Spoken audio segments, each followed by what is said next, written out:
एक बार की बात है। किसी गांव के मंदिर में देव शर्मा नाम का एक प्रतिष्ठित साधु रहता था। गांव में सभी लोग उनका सम्मान करते थे। उसे अपने भक्तों से दान में तरह तरह के वस्त्र, उपहार, खाद्य सामग्री और पैसे मिलते थे। उन वस्त्रों को बेचकर साधु ने काफी धन जमा कर लिया था। साधु कभी किसी पर विश्वास नहीं करता था और हमेशा अपने धन की सुरक्षा के लिए चिंतित रहता था। वह अपने धन को एक पोटली में रखता था और उसे हमेशा अपने साथ लेकर ही चलता था। उसी गांव में एक ठग रहता था। बहुत दिनों से उसकी नजर साधु के धन पर थी। ठग हमेशा साधु का पीछा किया करता था, लेकिन साधु उस गठरी को कभी अपने से अलग नहीं होने देता।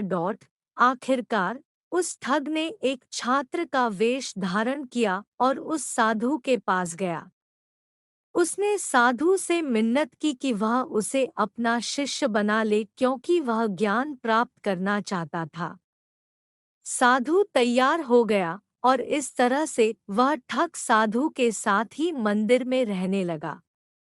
ठग मंदिर की साफ सफाई से लेकर अन्य सभी कार्य भी करता था और ठग ने साधु की खूब सेवा की और जल्दी ही उसका विश्वास पात्र बन गया। एक दिन साधु को पास के गांव में एक अनुष्ठान के लिए आमंत्रित किया गया। साधु ने वह आमंत्रण स्वीकार किया और निश्चित दिन साधु अपने शिष्य के साथ अनुष्ठान में भाग लेने के लिए निकल पड़ा।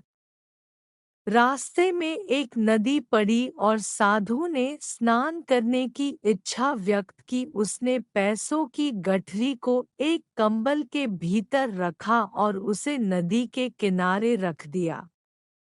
उसने ठग से सामान की रखवाली करने को कहा और खुद नहाने चला गया।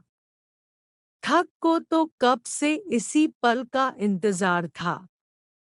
जैसे ही साधु नदी में डुबकी लगाने गया, वह रुपयों की गठरी लेकर चंपत हो गया। शिक्षा: किसी अजनबी की चिकनी चुपड़ी बातों में आकर ही उस पर विश्वास नहीं कर लेना चाहिए।